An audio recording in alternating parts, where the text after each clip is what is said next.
हाय, मैं K B Singh, director Ambe ITI। आप सबों के डिमांड पे स्किल टेस्ट के बारे में बताने जा रहा हूँ। जैसा कि आप सभी को पता है, बार का रिजल्ट आया है और आपका स्किल टेस्ट होना है। बहुत सारे छात्रों ने हमें स्पेशली रिक्वेस्ट किया है कि आप जो है स्किल टेस्ट के बारे में कुछ बताइए, स्किल टेस्ट कैसे होगा, कैसे तैयारी करें। तो स्पेशली आज का जो वीडियो है स्पेशली बार में जो स्किल टेस्ट होगा उसको लेकर के है। तो जो मेरा वीडियो उसको ध्यान से देखिए और समझने की कोशिश कीजिए, क्योंकि रिजल्ट आ चुका है, आप सिलेक्टेड हैं। अगर थोड़ी सी भी गलती करेंगे तो आगे जो है ना आपको नौकरी मिलना मुश्किल हो जाएगा। तो ध्यान से देखिए।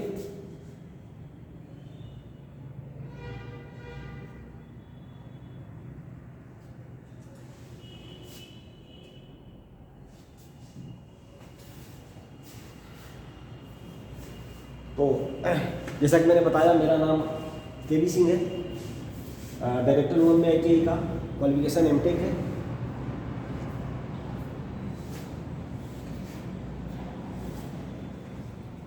ये देख सकते हैं आप फिगर में क्या है, बुल पे निशाना लगाना है।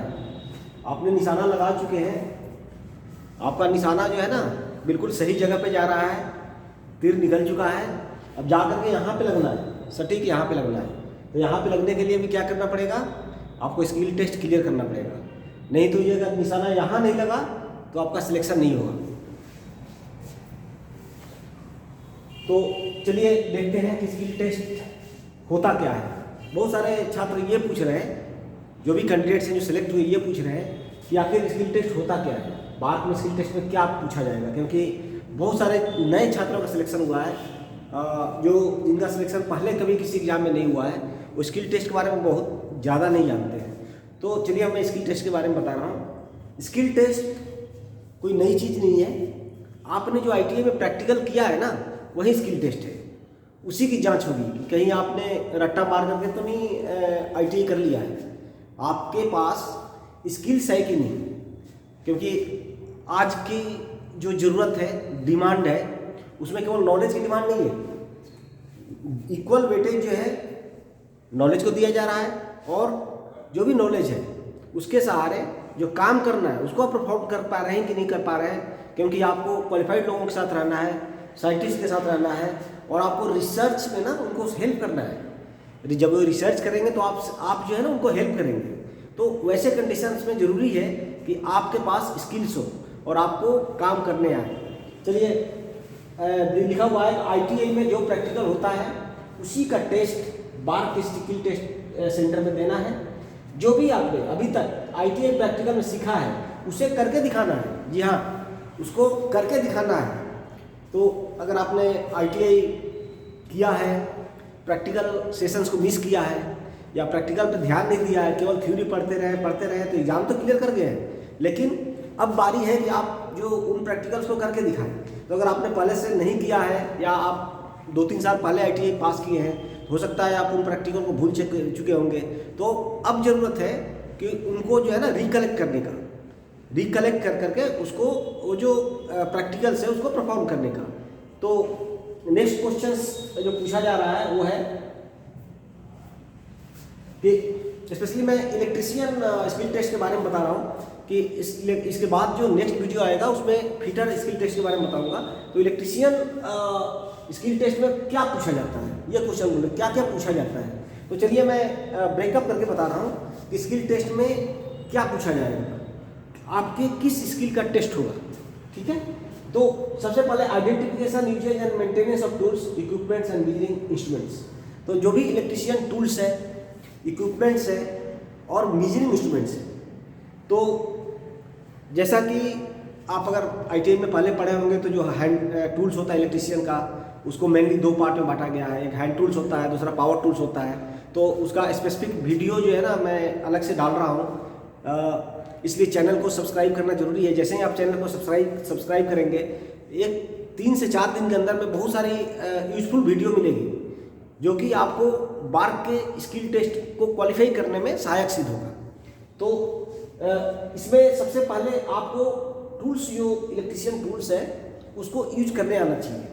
ठीक है, तो इलेक्ट्रीशियन टूल्स को, इक्विपमेंट्स को और मेजरिंग इंस्ट्रूमेंट्स को, मेजरिंग इंस्ट्रूमेंट्स मतलब वही है जो मल्टीमीटर है, वाट मीटर है, आमीटर है, वोल्ट मीटर है, क्लैंप मीटर है। तो इन सब को आपको आना चाहिए, ध्यान रखिएगा। अगर ये सब नहीं आ रहा है तो फिर प्रॉब्लम है, क्योंकि वहाँ पे आपको जैसे ही प्रैक्टिकल दिया जाएगा या स्किल्स का जब टेस्ट करेंगे तो आपको बोला आपको क्या करना है, सबसे पहले सही टूल्स का सिलेक्शन करना है, सही टूल्स उठाना है या लिस्ट बनाना है। तो उसमें अगर आप गलती करेंगे तो पता चल जाएगा कि ये जो है ना पहले काम नहीं किया है, क्योंकि इसको टूल्स ही नहीं पता है। तो बिल्कुल बेसिक्स है जो कि बहुत ही जरूरी है, इलेक्ट्रीशियन टूल्स, ठीक है। तो उसका यूज कैसे करेंगे, मेंटेनेंस कैसे करेंगे, टूल्स का मेंटेनेंस कैसे करेंगे, जैसे प्लायर है, कटर है या फिर पावर टूल्स है, उसका मेंटेनेंस कैसे करते हैं, उस पर कौन कौन से चेक्स परफॉर्म करते हैं, ये सब जानना जरूरी है। तो उसके लिए हमारा अगला वीडियो देख सकते हैं। नेक्स्ट पूछा जाता है कि different type of wire joints. अब जो स्किल टेस्ट ले रहा है उसके पास 2 से 3 घंटे का टाइम है और उसको पता है कि मैं जो प्रैक्टिकल दे रहा हूँ वो प्रैक्टिकल है कि कितने देर में कंप्लीट हो जाएगा। तो हो सकता है आपको 2 या 3 प्रैक्टिकल दे दे, छोटे छोटे 2 या 3 प्रैक्टिकल दे दे, टूल्स आइडेंटिफिकेशन करवा ले या साथ में वाइवा भी करवा ले। तो इसलिए जो है आपको सारा फील्ड बता दे रहा हूँ, इन सब में तैयारी करना बहुत ज़रूरी है। अभी अगर आप थोड़ा सा भी रिलैक्स करेंगे तो नौकरी से हाथ धो बैठेंगे, क्योंकि ये जो गम है ना आप कभी ज़िंदगी में भुला नहीं पाइएगा अगर आप स्किल टेस्ट को क्वालिफाई नहीं कर पाए। ध्यान रखिएगा, स्किल टेस्ट को केवल क्वालिफाई करना है, इससे मेरिट नहीं बनेगा। लेकिन अगर क्वालिफाई नहीं कर पाइएगा तो आप जो है ज़िंदगी भर पछताइएगा। ये बहुत अच्छा मौका है कॉन्सेंट्रेट करने का। तो ध्यान से जो मैं बता रहा हूँ उसको सुनिए। तो different type of wire joints of electrical connections wiring circuits.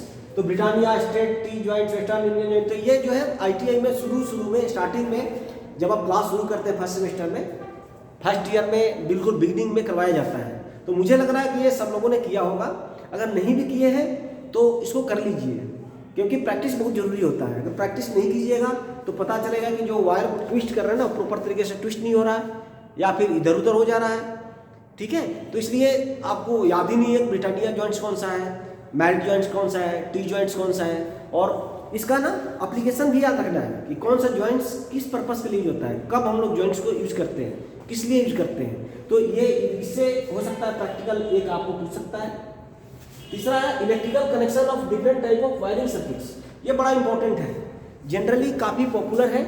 कोई भी एक जो है ना इसमें से वायरिंग सर्किट्स दे देगा और बोलेगा इनके लिए आप सही वायरिंग एसेसरी का चुनाव कीजिए, और वायरिंग एसेसरीज का चुनाव करने के बाद में आप जो है उस सर्किट को बनाइए, जो भी रूल्स है उसको फॉलो करते हुए, सेफ्टी रूल्स को फॉलो करते हुए आप उन सर्किट को प्रॉपर तरीके से प्रॉपर औजार को यूज कर करके उसको बनाइए, और बना करके टेस्ट कीजिए और टेस्ट कर करके दिखाइए।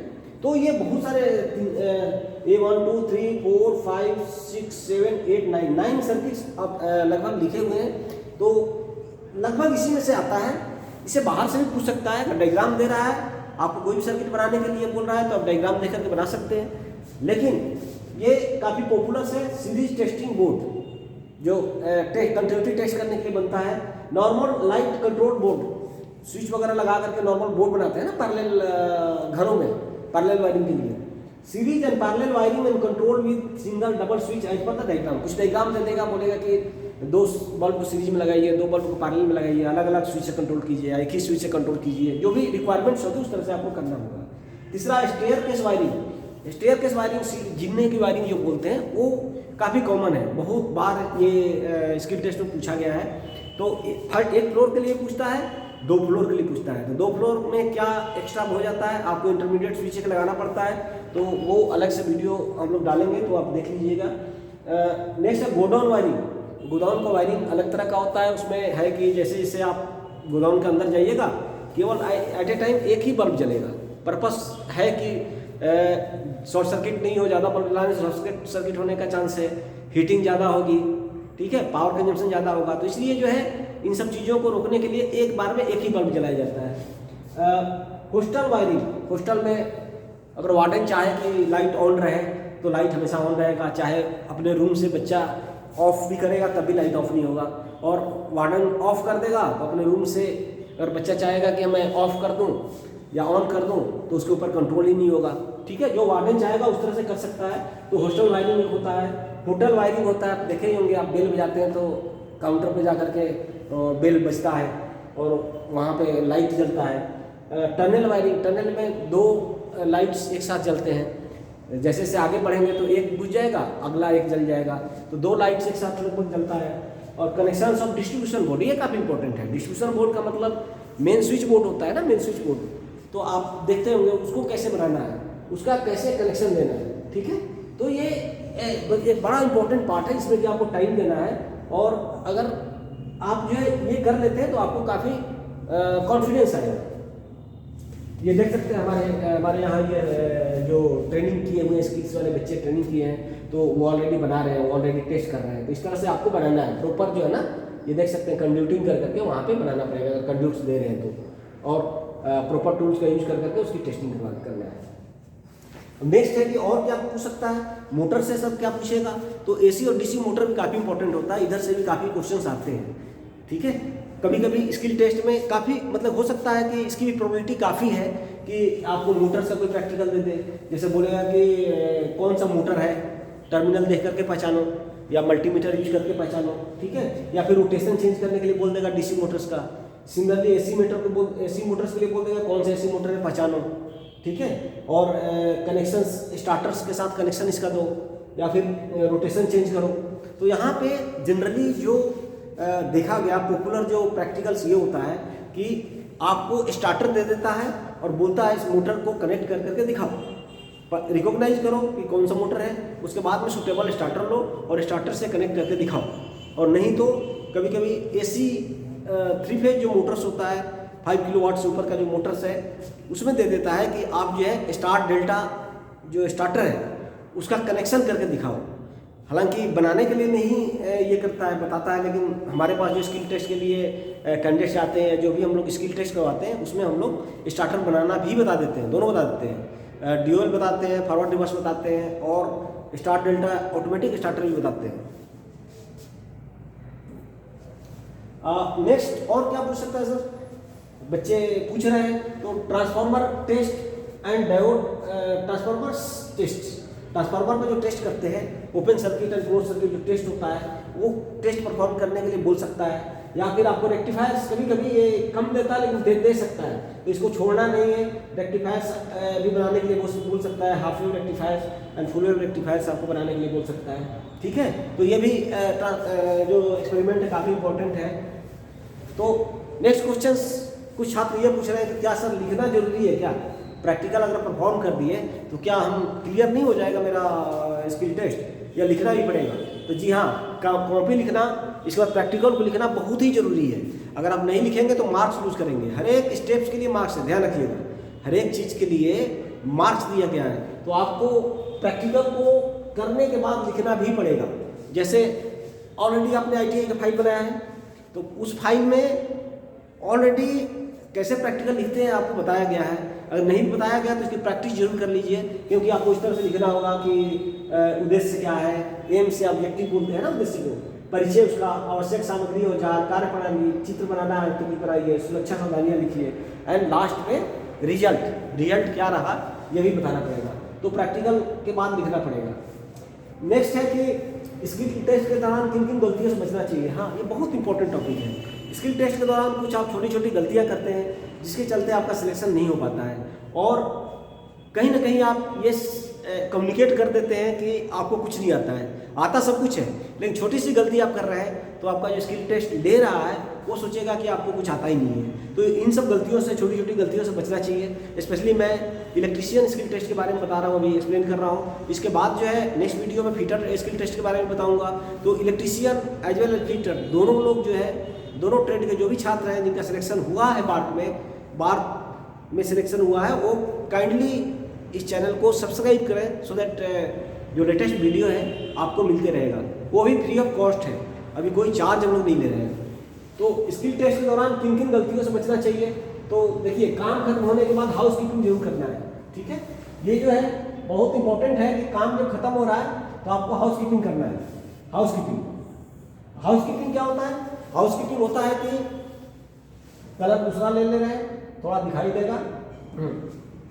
हाउस कीपिंग हाउस कीपिंग जो होता है वो होता है कि सामान को व्यवस्थित ढंग से रखना। जैसे जहाँ से जो सामान उठाया है, जहाँ से जो टूल्स उठाया है उसको प्रॉपर पोजीशन में रखिए, तो इसको बोलते हैं हाउस कीपिंग। या तार वार जो भी कटा हुआ है, आपने काटा है, उसको प्रॉपर तरीके से रखिए। वो जो लीड्स वगैरह आपने अगर कोई पावर टूल्स यूज किया तो उसको प्रॉपर तरीके से लीड फोल्ड कीजिए, उसका जो कॉर्ड वगैरह है, तो उसको बोलते हैं हाउस कीपिंग।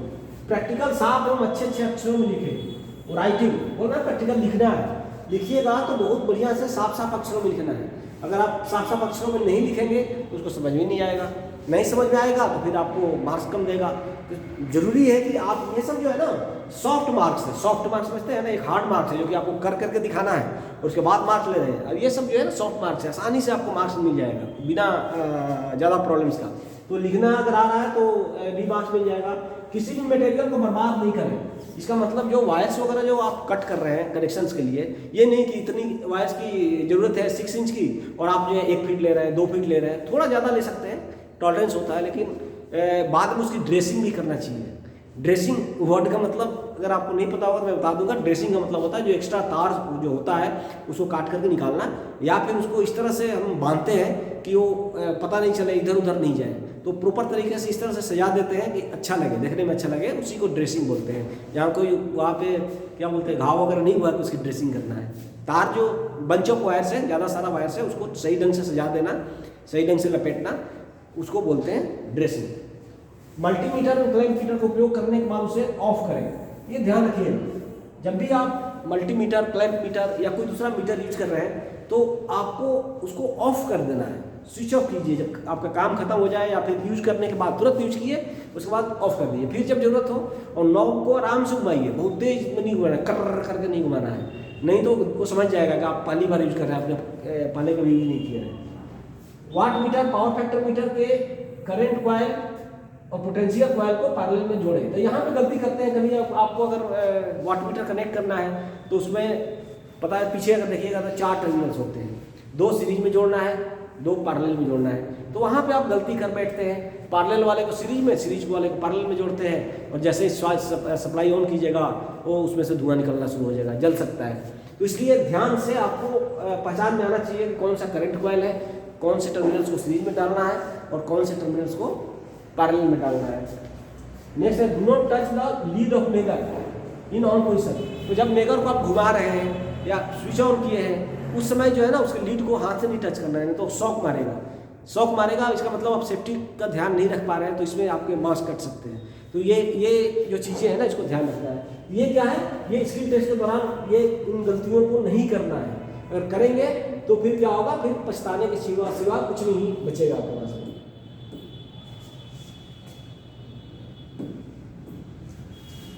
अब नेक्स्ट है स्किल टेस्ट की तैयारी कहाँ से करें। तो स्किल टेस्ट की तैयारी करने के लिए सबसे अच्छी बात है कि आप जहाँ से ITI किए हैं उस संस्थान में जाएं। आप बोलें कि हमारा जो है स्किल टेस्ट में सिलेक्शन हो गया है, वो जो संस्थान है आपको पॉजिटिव वे में लेगा और आपको स्किल टेस्ट की तैयारी करने में हेल्प करेगा।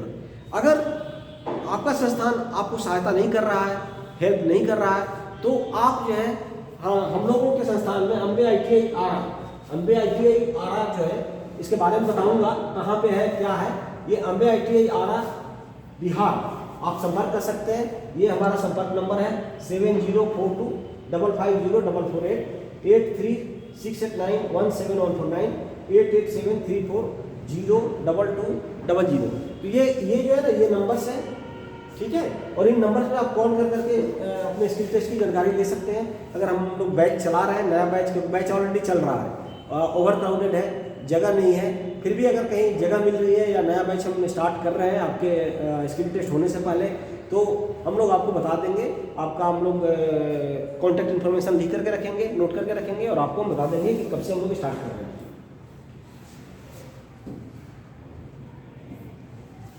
तो थोड़ा सा आपने अम्बे ITI के बारे में बता दूं कि अम्बे ITI क्या है। 2000 हम लोगों ने लगभग अभी 2000 कैंडिडेट्स को ITI में ट्रेंड कर रखा है, ठीक है। 2000 लोगों को ITI में ट्रेंड कर रखा है, 2000 कैंडिडेट्स को ITI में ट्रेंड कर रखा है इलेक्ट्रीशियन और फिटर में। तो 2011 में ही इस्टेब्लिशमेंट हुई है, तब से लेकर के अभी तक 2000 ITI के जो ITI के कैंडिडेट्स हैं, ITI छात्रों को ट्रेन कर चुके हैं।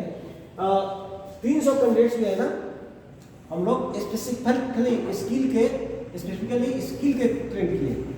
Skills trainers, electrician skill trainers जो स्किल्स की ट्रेनिंग देते हैं, मतलब टीचर्स को, स्किल्स ट्रेनर्स को हम लोग ने इलेक्ट्रीशियन में ट्रेन कर रखा लगभग 300।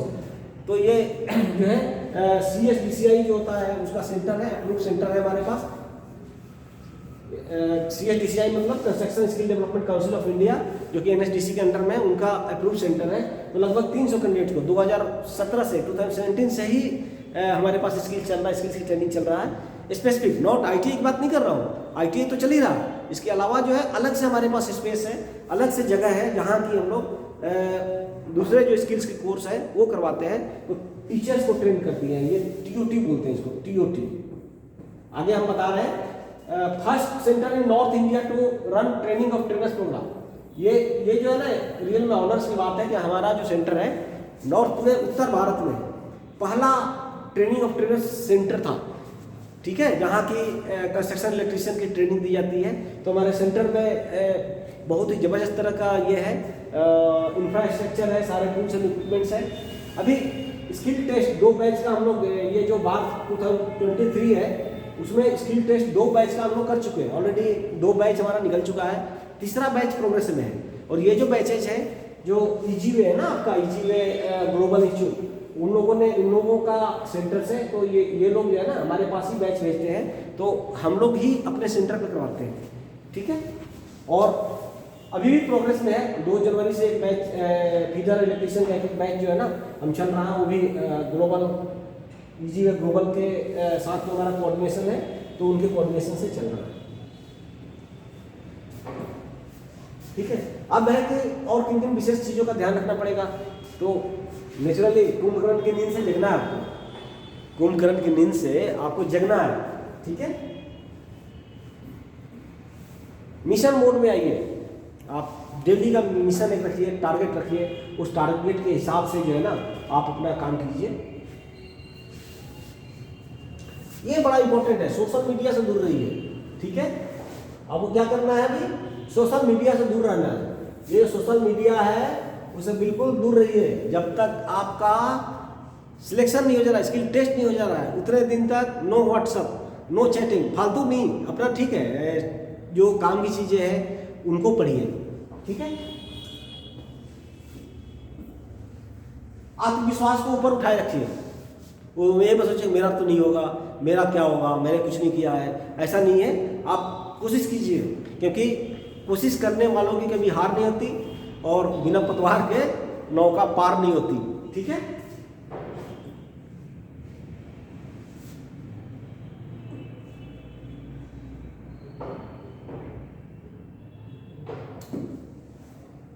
तो ये जो चीज़ें हैं जो मैंने बताया, वो आशा है कि आपको समझ में आ गया होगा। फिर नेक्स्ट वीडियो में मिलते हैं। Thank you very much. Please subscribe जरूर कर दीजिएगा चैनल को, सो दैट आपको टाइम से वीडियो मिलते रहे।